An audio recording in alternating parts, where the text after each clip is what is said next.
Good evening, everyone, and welcome to this really special Detroit Public Television watch party here on Facebook. I'm Stephen Henderson.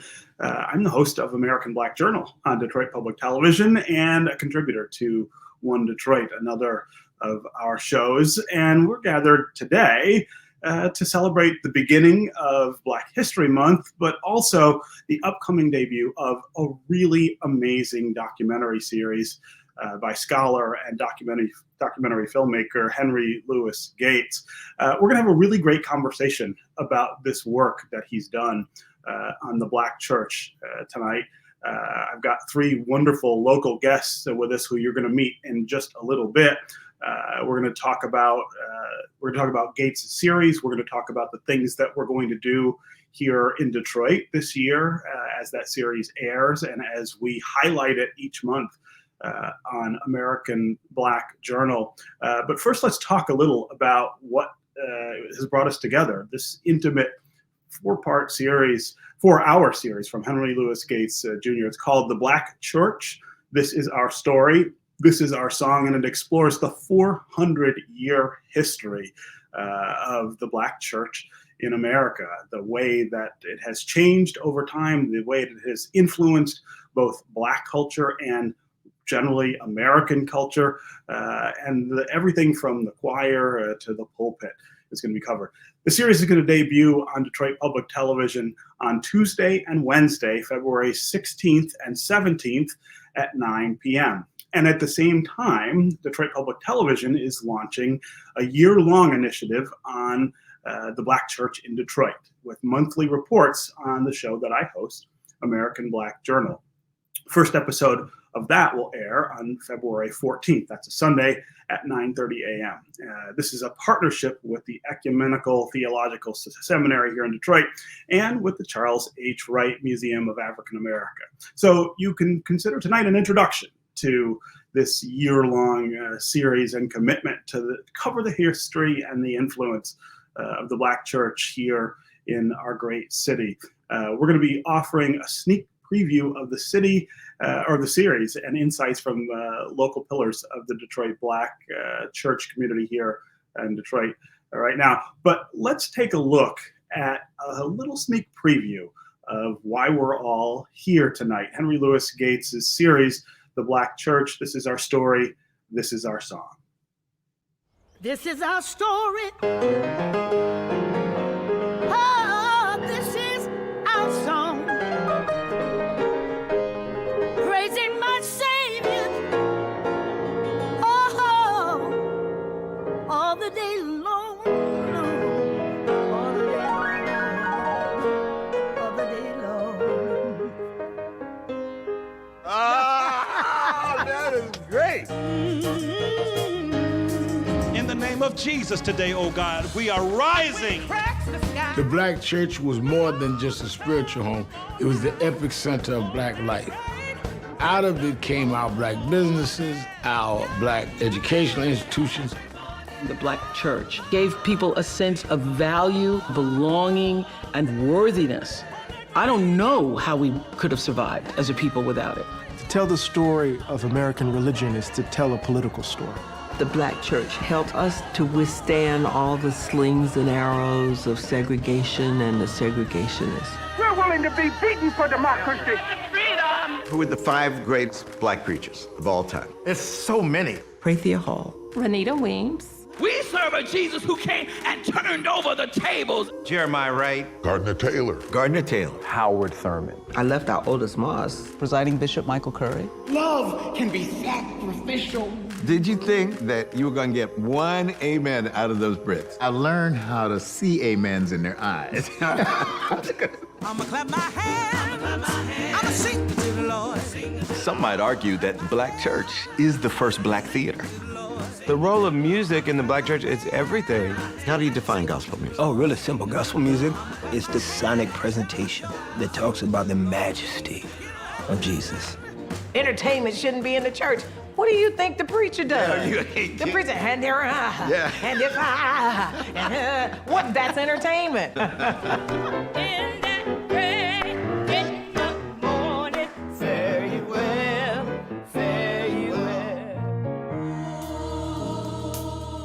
The African American church is 80 to 90% women, but the leadership is 80 to 90% male. There's an awful price to pay when you say that you're a same-gender loving person. If you say you were born this way, then you're saying, God, you're a liar.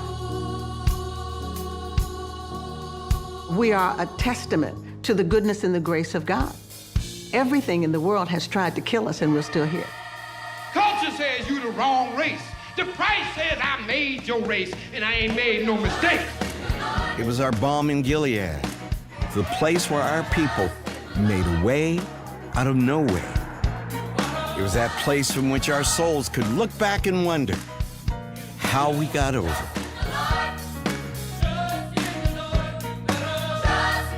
We call it the church.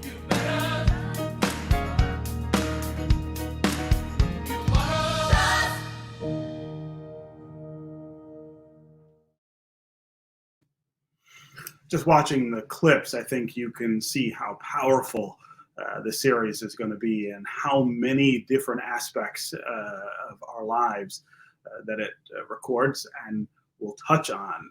Before we get started, I want to talk a little bit about how excited I am, not just for the Gate series, but also for the work that we're going to do here in the city of Detroit on American Black Journal, talking about the Black church and its power and its influence. And there's really no better time than today, I think, than to be kicking off something like this, the beginning of what we call Black History Month, but I also call it American History Month.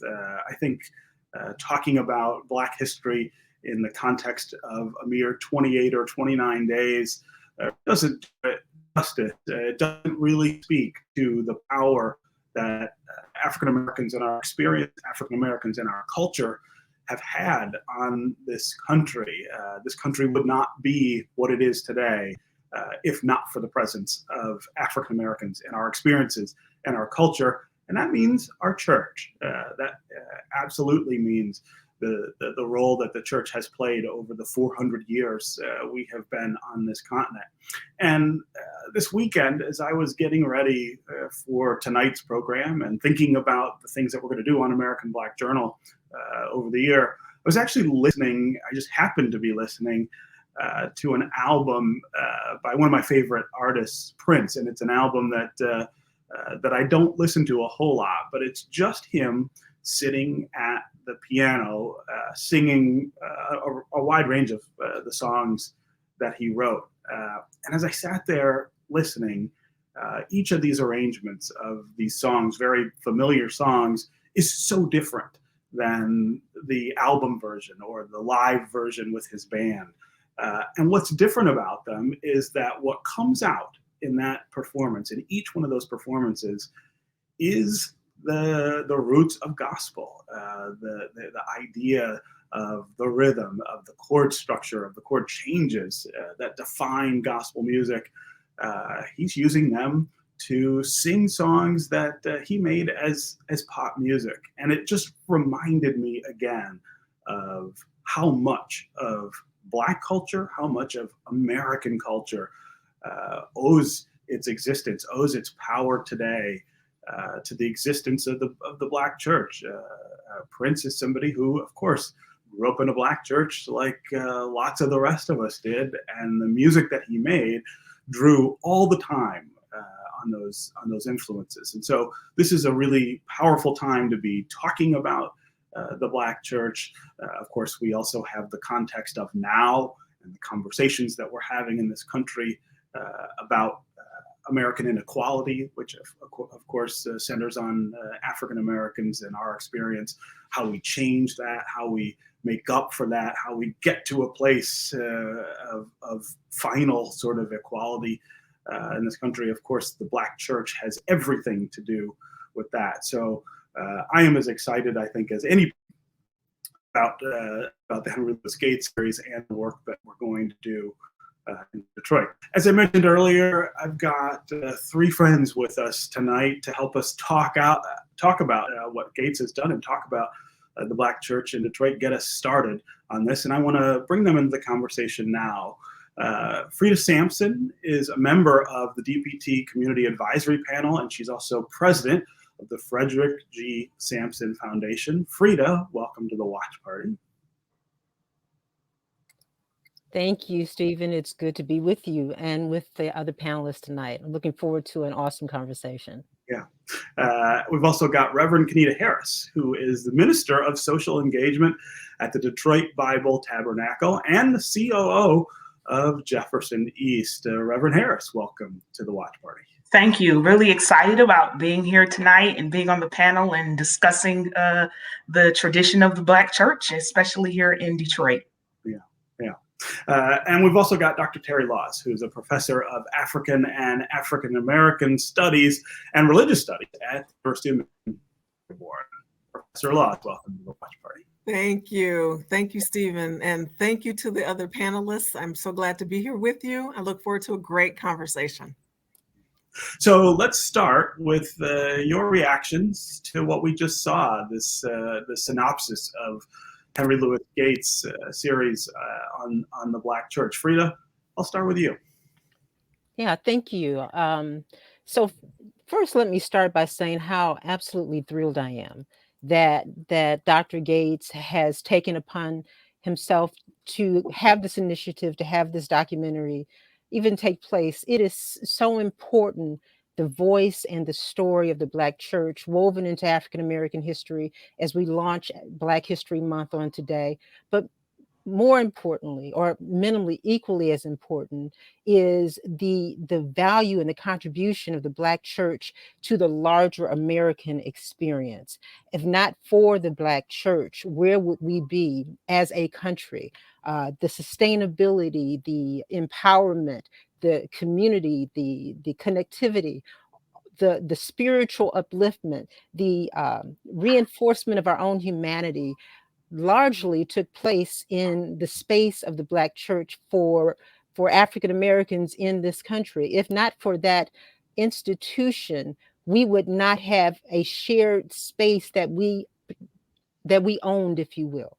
You know, that is where leadership was beginning to really be developed and fortified, and how we have sojourned generationally because of the impact and the value and the genius of the Black church it cannot be underestimated. And I feel like it's been a sleeping giant that not enough people knew how important this story is to the larger story. And so to see that we're going to get an opportunity to, for some of us, it's our lived experience, but for others, it will be a glimpse into how we sustained through the struggle and came out and are coming out in a way that links arms with each other so that we can continue that fight, that we can continue the work that we're doing around the critical expectation of Black and brown folk in this country and what we have to do to lift ourselves. The prolific voices, the prophetic voices, the powerful voices that came out of the Black church inspired generations upon generations to contribute, not always specifically into that lane, but largely how we permeated other industries while in often cases getting our start at the Black church. I noticed that there was a brief clip interviewing Michael Eric Dyson, Dr. Michael Eric Dyson. Well, ironically, he has a direct connection to Detroit. For those of you who may know him, you know that he was born in Detroit, but there may be some of you who didn't know that I'm a PK. My father was a pastor here. My father actually licensed and ordained Mike. And so there is, in this national and international platform, Detroit is a centering place for how the Black church continues to inform us intellectually, emotionally, spiritually, and in every other capacity, economically, in every other capacity in our experience. Yeah. You know, Freda, I did not know. I didn't know that about your dad. So I'm learning something tonight too. Thanks very much for that. Reverend Harris, react to what we saw. Sure. I think that Freda opened this up very well. But yes, the the documentary definitely highlights, again, the tradition of the Black church in America. It's been said before in so many ways that the Black church is known as the social conscience of America. It's been said that it's a site of artistic expression, of theological reflection, of the seat of economic development and social engagement. So the Black church is more than just church buildings, and I think that the documentary definitely highlights that.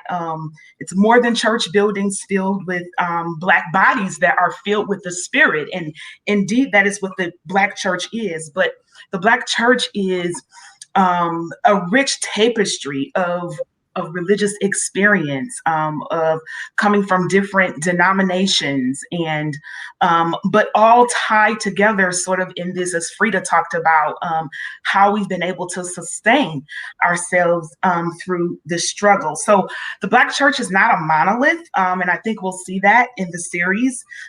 It's definitely made up again of a lot of different traditions. And I think one of the central things too about the Black church that we can pick up in the documentary is this idea of how the Black church lived out the witness of its faith within the world, within the community. Again, this idea of justice flowing out of the Black church tradition. And we see that the Black church standing as sort of the prophetic voice, standing at the intersection of faith and justice. And for me, being shaped by the Black church, that's where I got my sense of call in terms of living out the witness of my own faith, right at the intersection of faith and justice. And I think too that the Black church is also just a reminder of the fact that it was a place of freedom, a safe haven for Black folks to be able to express themselves religiously in freedom, and to do that culturally. But the Black church was also a space, and still is a space, where a place of protest in terms of the dehumanization of Black folk, and being able to, in a theological and biblical way, denounce dehumanization. The fact that Black folks were made in the imago Dei, in the image of God. And so the Black church is definitely even a space of protest, protesting anything that, any ideology, any theology, any cultural notions that said that we were beneath, human dignity. The Black church has been a place of affirmation of that. And then even the music, right? Oh my goodness, the rich heritage of music that comes out of the Black church tradition, and flows into, we see the influence of that in R&B and all these different streams of music, right here, even in the city of Detroit, with people like Charles Nix, the Craig brothers, maybe some of these people you heard their names or maybe not, Thomas Whitfield, even my own uncle, Herman Harris, and the Voices of Faith, Hope, and Love, and even James Cleveland, who would come to Detroit because it was a place of music. I mean, this is Motown. So there are a lot of things that sort of arise out of this documentary. So much to connect, and there's a continuity, I think, across history with these themes of being able to live out the freedom of our spirituality, and how that has been the basis, I think, for our sense of purpose in the world, and calling the world out in terms of speaking truth to power, and being, again, that conscience of America. The Black church has stood in that gap in that way. Yeah. You're talking about the music, and again, and as I said in my opening, I was just sitting in the car listening to that Prince album with him just sitting at the piano, and you hear the Black church coming through in each one of those arrangements. That, when you strip it all down and take all the other musicians and instruments away, that's who he was. He was, a child of that music, and that sort of framed everything else. And it really speaks again to how influential the Black church has been, not just on our culture, but on American culture. Mm-hmm. Professor Laws, I wonder what your reaction was to the clip. That was a great clip. And one of the things I loved about that clip is how we saw across the generations the numbers of persons who are either students of the Black church, scholars of the Black church, and people who we don't necessarily even know are related to the Black church or who are scholars in the Black church. For example, we see Eddie Glaude every other day on MSNBC, right? We see him on Twitter, but all of us don't know that he is a scholar of religion. He's a philosopher of religion. We saw C.T. Vivian was on that screen, right? Demanding to be affirmed in the right to vote. We saw Dyson, of course, who's already been mentioned. We saw Jonathan Walter, who's the dean of chapel at Wake Forest Divinity School. So we saw an entire generation. And then it also brings to mind that we've just elected the first African-American male to the Senate, to the U.S. Senate from the state of Georgia. Raphael Warnock himself is a PhD in systematic theology. So we see that the Black church produces people across industries, across fields. We saw a notice to that with Oprah Winfrey, right? With Reverend Sharpton. And they both rightly said that the church has been the epicenter. But in saying that, it says so much about where Black thought has come from, where Black thought has been incubated, right? All those Easter speeches, right? Those are the people who are now preaching. Those are the people who are now business and industry leaders, right? And we saw also that, okay, this is what scholars do, right? We saw the critique, right? We saw that we were not afraid of critique. We talked about women.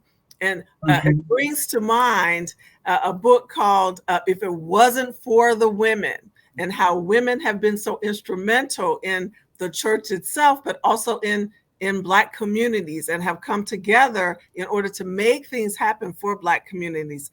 And finally, I'd like to lift up a couple other people that we saw in that clip, one of whom was Kelly Brown Douglas. She's a Black theologian. She's the one who's talking about Reverend Curry, right? She's Episcopalian, and she has been writing about Black presence in society. So she has a book called Stand Your Own Ground, right? She has a book about sexuality in the Black church. So she's talking about the range of ideas that have to be discussed among African Americans, that we don't hide from our problems, but the church is one of the places you go to argue, right?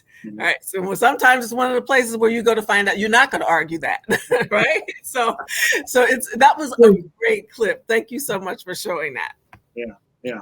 I want to remind our audience that you can participate in this conversation as well. If you have questions for the panelists, if you have ideas you want to share with us about the Black church, especially here in Detroit, you can do that in the chat window that exists, and we will try to get you into the conversation that way here. Before we continue the conversation, I want to go to another clip. These are highlights from the University of Michigan Penny Stamp Speaker Series interview with Henry Louis Gates, conducted with Eric Foner. Let's take a look at that. Du Bois, when he wrote his classic Souls of Black Folk, wrote what was then, and still remains, a brilliant account of the history of the Black church. And the chapter is called Of the Faith of the Fathers. And he says, and I use this as an epigraph, really for the film, thus one can see in the Negro church today, reproduced in microcosm, all the great world from which the Negro is cut off by color prejudice and social condition. Practically, a proscribed people must have a social center, and that center for this people is the Negro church. When the color curtain came down, what did Black people do? If you go to movies, even well-intentioned documentary films often stress the protest tradition.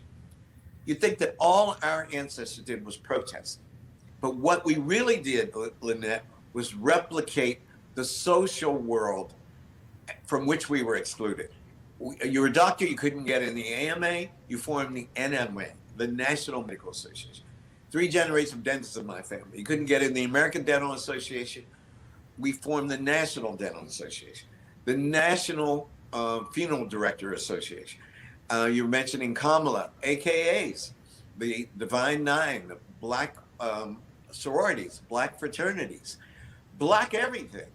So that I am doing first the Black Church, which is the oldest, most continuous, and most important of all these Black social institutions, without a doubt. We wouldn't be here as a people, in my opinion, without the Black Church, because I think the Black Church enabled our enslaved ancestors not to defer gratification, and I'm using that term loosely, to believe in a future, not just the future as it's stereotypically said, well, no matter how bad slavery is, we'll go to heaven.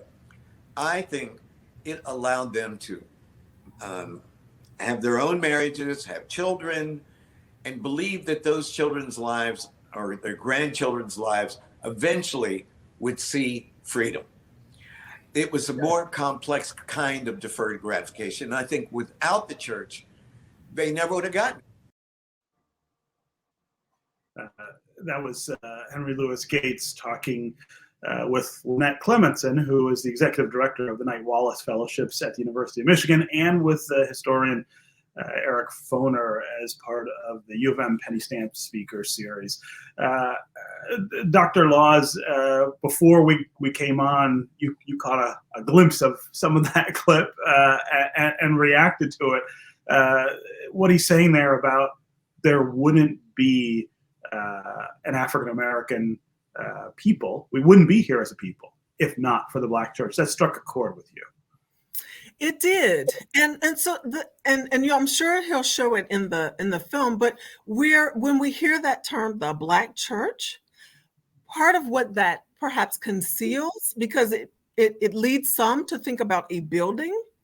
Part of what that conceals is that even before there was a building, we called it the invisible institution, right? So folk were, in some cases, enslaved persons were required to worship with their slave holders, and at night they would slip away, right? Slip away out into the hush harbors or the brush arbors. We call them. We differentiate or call them both. But they went out, as we say in scholarship, to worship in their own way, right? To go out and say, this is what, despite what you're telling me, that Christianity means. In this case, it was often Christianity, not always, but often Christianity. This is what you're telling me is in that Bible, but I know a God that is more than what you're saying to me. And that is that's part of what I would argue makes us African Americans, that we move from being Africans who become captured and enslaved and stolen people, but never leave behind what we believe about ourselves, and take that then out into the brush arbors in the middle of the night, knowing that we're going to get up at 6 o'clock the next morning. When dawn comes, we're going to be back in the field. But tonight, we're going to celebrate us. And that continues. It continues in lots of different ways, but we make meaning for ourselves first in the invisible institution, and then that grew into what we call the Black Church. Yeah, and you're working on something from a scholarship perspective that focuses on this, right? I am. I actually, I'm writing a book. My book is about how African American culture, specifically African American religion, operates in varieties of spaces in society, and the space that I'm most interested in, and have been really for about a decade, is clinical space. So when COVID came to our shores, I've had lots of questions about What do you mean vaccine hesitancy, right? But all of these things fall into the realm of how we make meaning for ourselves. So African American religious culture operates within the culture of Western medicine. We never lose sight of who we are. And that's part of the argument in my book about African American religion and health from a bioethical perspective. Yeah. Thank you. Yeah. Freda, I think we would be really remiss if we didn't spend some time talking about your dad and talking about his work and sort of how it fits into this narrative. Of course, you run the foundation that's named for him is trying to carry on much of that work today. But for people who might not know who Frederick G. Sampson was, tell us a little more about him and how he influences your work today. So, Stephen, thank you so much for that. You literally have now hit upon my absolute favorite subject. I know that. You know, I learned I learned at what love looks like in action because of the man he was, because of his prophetic voice, and because of his profound relationship with community.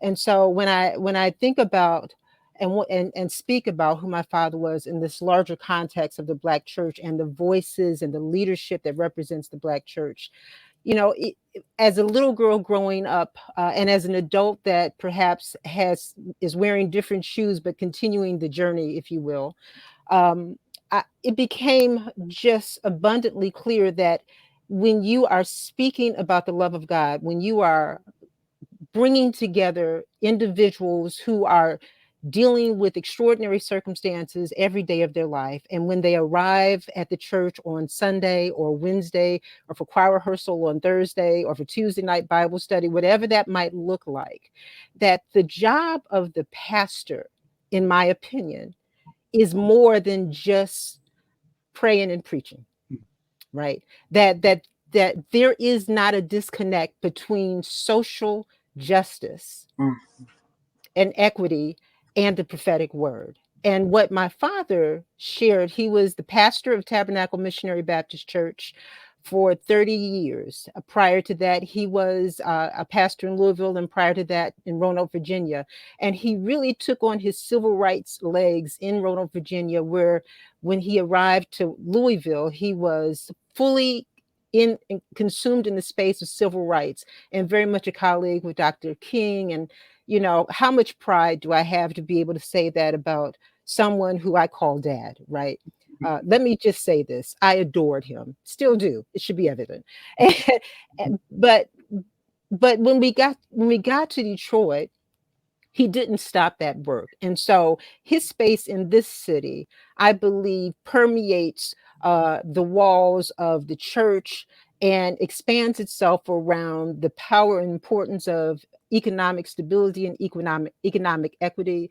It deals with the family, and it deals with the wholeness, mind, body, and soul. That was something he would always kind of embed in me, that we are dealing with our whole human being self. Right. And so if the body's not cared for, and if the mind isn't cared for, then, you know, how do you get to a person's soul spirit? And he lived his life, and I mean this sincerely, he lived his life so very much wanting to emulate the walk of Jesus.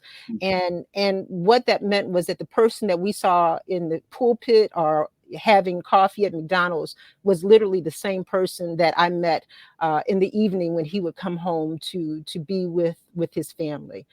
And so, you know, his contribution continues forward. My job as his daughter, having the privilege to be his daughter, is to remind and remember not only the voice of my father, but the voice of that generation of men and women who stepped into spaces that were dangerous, that were harmful, where the sacrifice was large, and they stayed the course because they cared deeply for their congregation and for their community and for their families. And I think that they set a standard and provided a stage by which all of us can do better and be better. And so that's kind of what I aspire to do in my efforts to, you know, in whatever small way that is, to kind of do some of the important work that I thought that my father did. Yeah. And he was also a brilliant preacher. Did I say that? Okay, that too. Awesome preacher. Yeah, and you're absolutely right about that.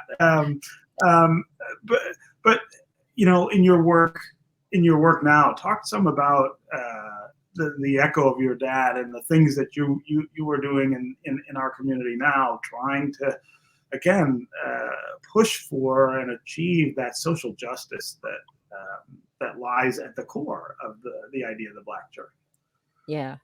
So, you know, what we have an opportunity to do is know our story and to learn our story. And I think when we know our story, when we hear our story, and when our story is elevated to a level of importance, which is why this documentary is so important, it is a space of empowerment. It is a space of self-assuredness and self-awareness. And so in the work that I do, I'm a diversity, equity, and inclusion strategist. So I go into communities and organizations across the region, and we have these opportunities or these unique experiences where we talk about what does that look like? What does equity and inclusion look like? How does it matter in our workspace and in our community? What does racial justice look like when you go to work? And how do you implement it in a way that creates a space where people feel as if they belong and they matter, regardless of where that space is? And I learned that, I understand that, and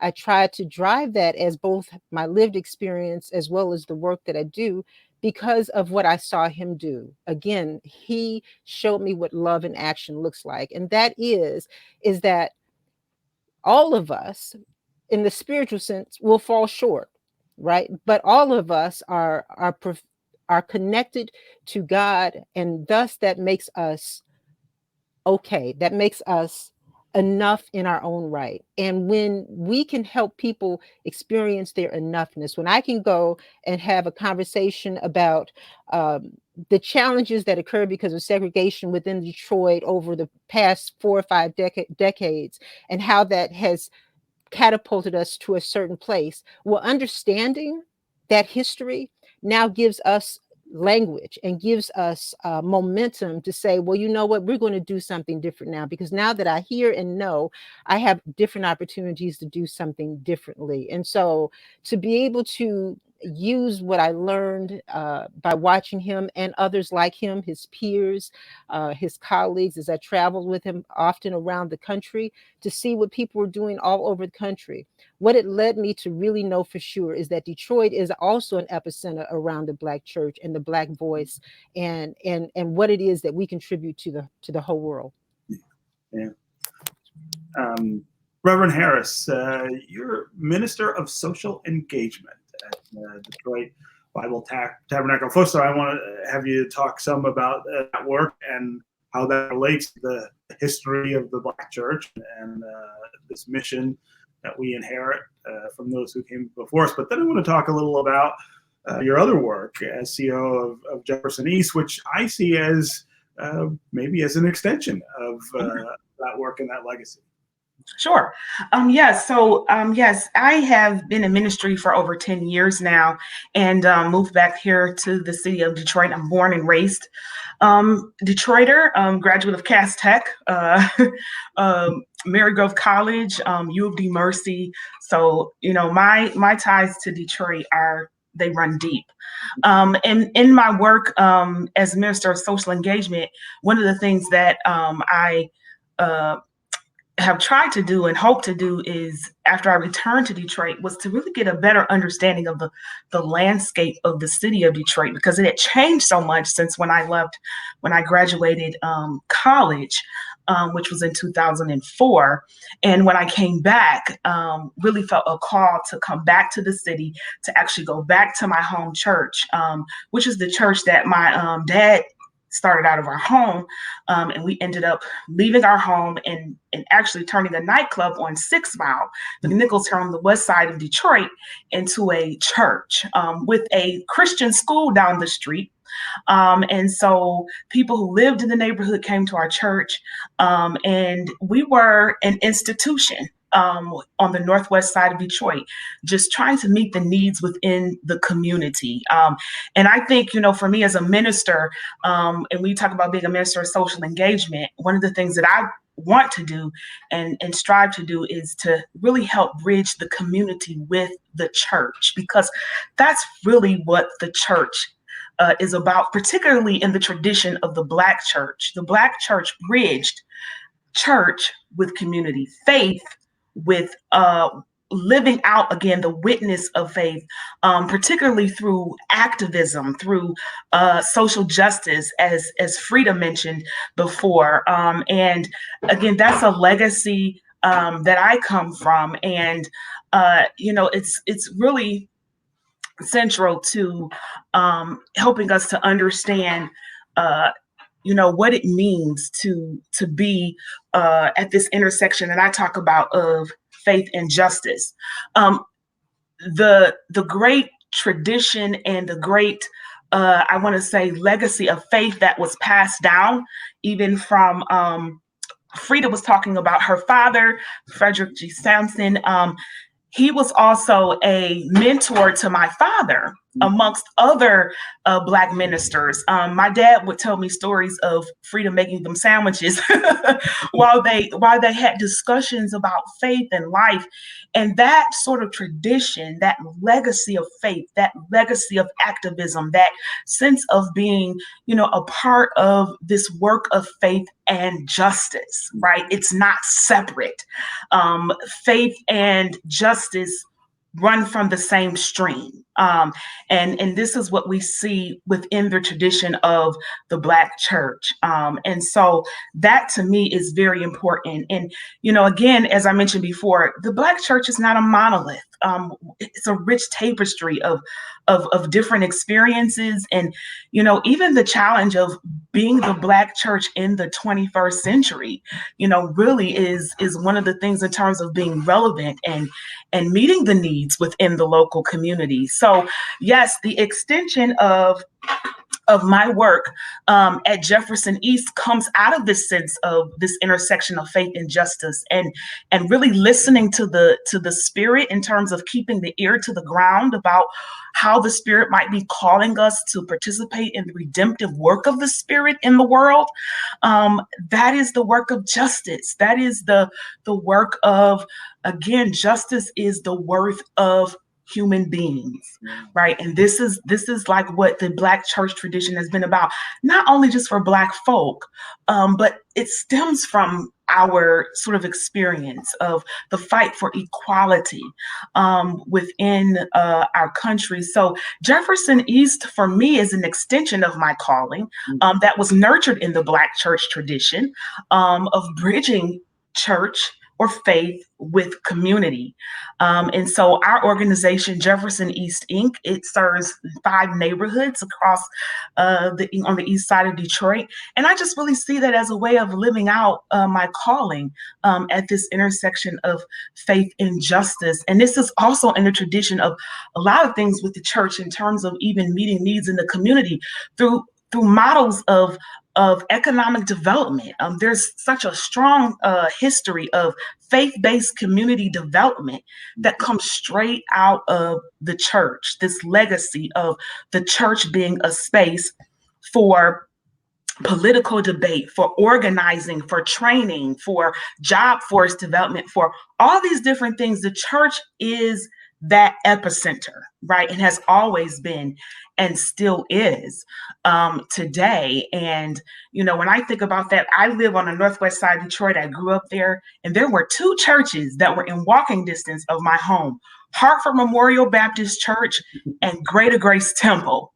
And those 2 churches were sort of pioneers, if you will, in doing this work of church bridging with community, meeting needs. They opened schools. They did job force development. They, provided jobs in the community. They brought places for us to eat at in our communities. They addressed housing. so many different things. Bishop Ellis on our advisory panel for the Detroit Project, talked about how his church, Greater Grace Temple, even they opened a bank. And so they brought, quality banking, right, to our communities. I mean, this is what the church did. It would step in the gap and meet the need in whatever way the community needed it. And so I had no idea as a young child that these two churches really had a hand in shaping the community that I grew up in. But even small churches whose names we don't even know, they were also a part of the work. And it's what built up this great communal womb of the sense of being shaped by the Black community, and that great tradition of being able to live out the witness of our faith, but do it in a way that is prophetic, that speaks truth to power, but that also, again, is not just something we preach about, that we're not just folks, Black bodies that sort of fill church buildings on Sundays and we shout and we dance and we preach, we do all that. But our hands are put to work in the community. And Monday through Saturday, the church was the epicenter for that kind of work of justice. And it continues to be so today. Yeah. Yeah, we've got just a few minutes left, really, before we have to end. But I want to read some of the comments that we've been getting. We've been getting an enormous number of comments while we're having this conversation. We don't have any questions, and if people have questions, they should ask them. But people are just loving you guys. Hanifa says, it's our African spirituality for which the Black church became the container that holds the space that allows us to maintain our connection to the divine. Pat from Detroit says, I hope the series covers the important work of noted theologians, African-American, African, Latino, etc., who've contributed to the fields of theology and social justice. We got a lot of comments about Reverend Frederick Sampson. Carissa says, the great Dr. Frederick B. Sampson. Shannon Holmes says, a city father. That Frederick Sampson was. Jacqueline Nelson says he is still missed. Dr. Sampson, a giant for God. And Deborah says, appreciating all three of these panelists. It really has been a really great conversation. Before we have to end, I want to get each of you quickly to talk about how you think the role of the Black church is maybe changed right now, given the things that are happening. I mean, I really feel as though the previous 12 months, 2020, was almost a time shift kind of year where we went from one era to another in terms of talking about racial justice and talking about equality. I think you can't have that conversation without discussing what role the Black church might be asked to play. What role is it already stepping up to play in all of that? Reverend Harrison, I'll start with you. Sure. I'm an academic. Again, some of you don't know that the project that PBS is doing is in conjunction with Ecumenical Theological Seminary, which is located in Midtown. And my father is actually the president of the seminary. And, my dad and I, we've had conversations about, this very thing. What is the role, right, of the church?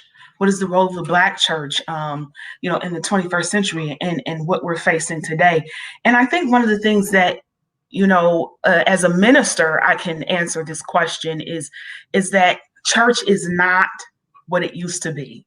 And the issues, there are still some issues that are prevalent within the Black community or within our country that have our sort of staple challenges that we have throughout all of our communities. But this time it feels different. The season feels different. The hour is different. And so as church leaders, as clergy, the church has this challenge of being empowered by the Spirit to meet needs in a different way. And I think that the Black church has always been able to step up to the plate and find its role within addressing, again, pressing needs of today. And for leaders, being theologically trained is important.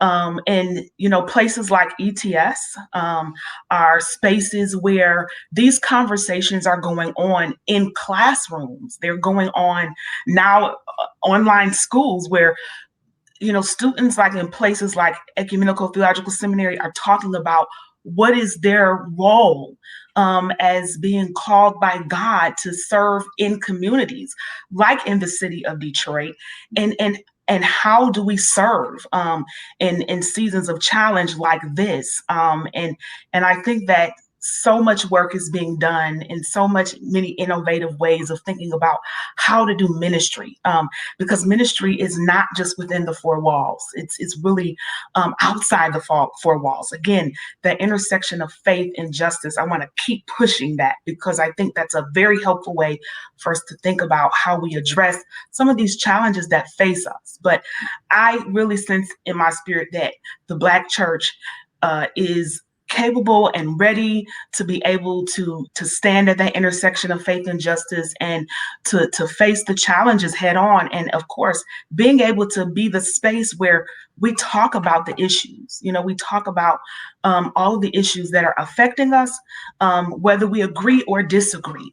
The church is the place for that, because out of it flows life. And that is what we're called to be, the ecclesia, the called out into the world, so that we can, again, be the agent of change as we partner with the Spirit in doing the redemptive work of the world, the work of the Spirit in the world.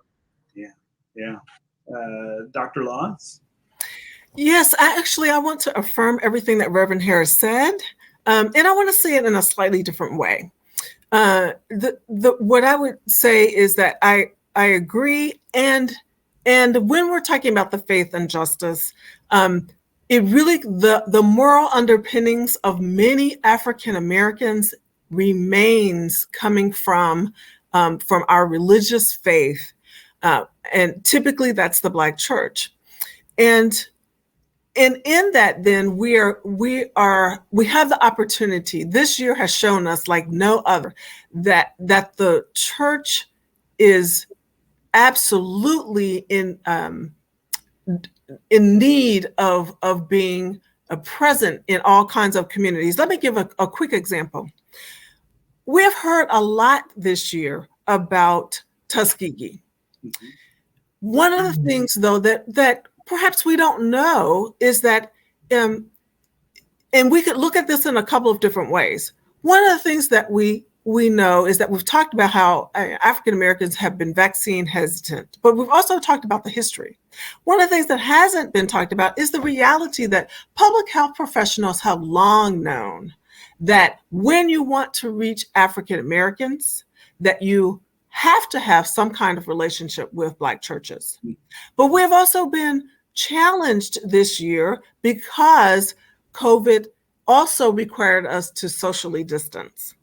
So all of those small churches, especially in rural areas, helps us to understand what we mean when we're talking about digital divide. That those were the churches that had to figure out how to use their phone trees, because they didn't necessarily have men and women in the congregation who had stable connections or who used computers, right? And those of us, my life has been pretty much the same this year because I can work from home and teach from home. But we know that for African Americans, that's only been true of about 20 to 30% of us. So the church has that much more work to do in terms of, yes, public health, but public health rooted in equity.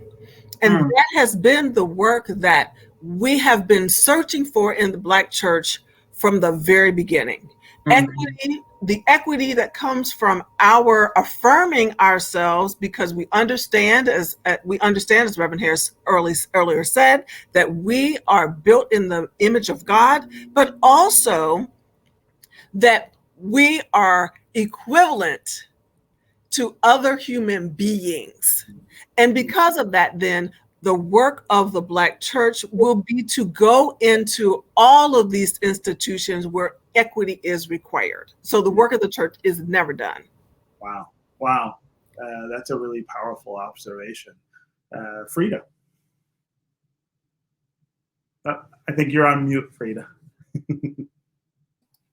I think my colleagues have certainly articulated with great passion and force all of my sentiments, but I would offer this briefly to the conversation. When you ask how has the church changed, Stephen, I would suggest that the church has changed in essence because they had to, based upon the last 12 months in particular, they've had to change back. And what I mean by change back is we've had to fundamentally, as a church, go back to kind of the roots of who we were for Black people in communities, in cities, in states, in rural areas, etc. We've had to go back to being that space that has provided services, to being that space where communication has really had to occur, to be in that space where connections and relationships have really helped drive some of the isolation that has come with this socially distance and this pandemic. We've seen churches be very creative in terms of how to make sure that folk are not falling away and not being able to connect with each other. So I suggest to you that the church has had to go back to some of the roots of how it was designed. But I add to that the difference between then and now, if you will, is the critique that is coming on top of this. What we saw very briefly in Dr. Gates' preview was that there is also a critique of the church. And I think it's important to at least speak to that super briefly by saying that while there is something very poetic and awesome and amazing about the history and the work and the role of the church in this American experience, we also have to be truthful around the critique and the challenges that have marginalized certain parts of our community, that have segregated certain aspects of the church goers based upon gender. Right? How sexism and homophobia have been a challenge in the church community. But the difference between then and now, in my opinion, is that the critique, because we're all operating from a different perspective, we have access to more information and more knowledge, that our critique of the church and our critique of what it means to be a human being in this space, whatever space that is allowing the church in this moment to stretch and grow and to really become its better self. So in one sense, it's changing back. In another sense, it's growing strong. Wow. I would love to continue this conversation all night with the three of you. It's really been wonderful, but we are running out of time. So I want to thank Reverend Harris and Dr. Laws and Freda Sampson for joining us. Thank you. Thank you, Stephen. So good to be with everyone. Yes, thank you. I agree. Yes. And of course, I want to thank all of you, the viewers, for joining us tonight as well. Tell your friends about this upcoming PBS series, The Black Church, which is coming to Detroit Public Television on February 16th and 17th. Also, we will begin our local acknowledgement of the Black Church series on February 14th on American Black Journal. This event was supported, the major corporate support for it, for the Black Church. This is our story, this is our song, is provided by Johnson & Johnson. Major support is also provided by Lilly Endowment, Inc., Ford Foundation, and by the Corporation for Public Broadcasting, by PBS, and by public television viewers. This event was made possible by support from WETA in Washington and by AAA. We also want to thank all of our regular American Black Journal supporters. Be sure to follow American Black Journal's own ambitious series, The Black Church, beginning Sunday morning, February 14th, and continuing all year long. Thanks to our producers for this watch party event, Colleen O'Donnell, Zach Allen, and Marty Fishoff from Detroit Public Television, and to our esteemed panelists. Again, they were really, really wonderful. Also, we've got a short survey that will be posted in the chat that we'd love for you to fill out about how you enjoyed this program and what else you might like to see us do over the next year. So join me on American Black Journal every Sunday at 9:30 a.m. and Wednesday at 7:30 p.m. Thanks everyone for joining us, and we'll see you soon.